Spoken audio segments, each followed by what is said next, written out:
Hello everyone. In this video, I will discuss about various type of pumps used in a hydraulic system. Gear type pump. A gear type power pump is a constant displacement pump. It consists of two meshed gears that revolve in a housing.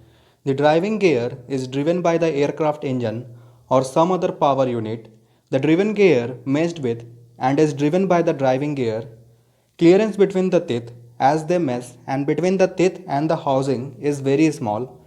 The inlet port of the pump is connected to the reservoir and the outlet port is connected to the pressure line.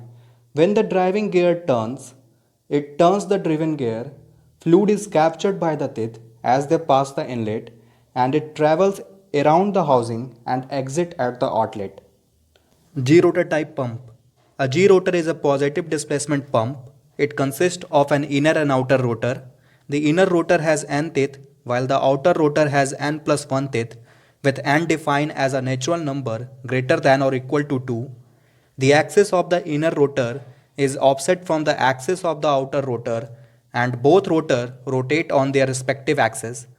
As the inner rotor turns relative to the outer rotor, they open an increasing volume over the suction port into which the fluid is pushed by the atmospheric pressure. As the inner rotor continues to rotate, the suction port is closed and the supply port is open. At this point, the trapped volume starts to decrease, pushing the fluid out of the supply line. Vane type pump. A rotatory vane type pump is a positive displacement pump that consists of vanes mounted to a rotor that rotates inside a circular cavity. The center of the circular rotor and circular cavities are offset, causing eccentricity.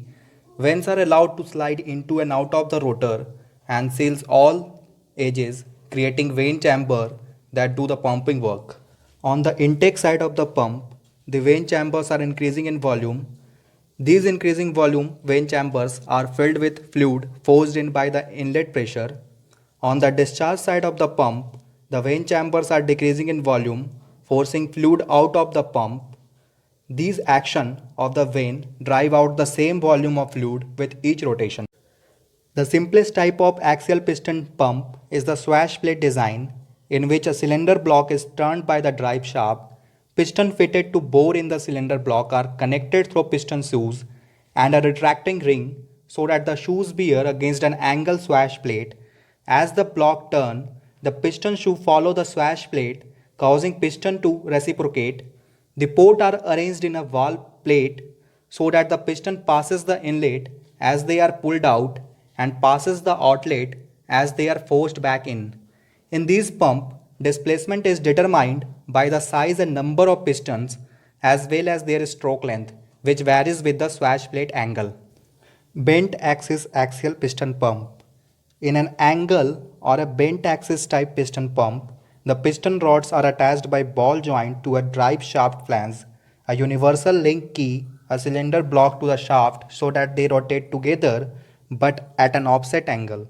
A cylinder barrel turns against a slotted valve plate to which the port connect. Pumping action is the same as an inline pump.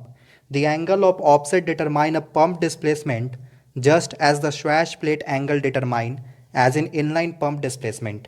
Hand pump. The hydraulic hand pump is used in some older aircraft for the operation of hydraulic subsystems and in few newer aircraft systems as a backup unit. Hand pumps are generally installed for testing purposes as well as for use in emergencies. Several types of hand pumps are used. A single action hand pump.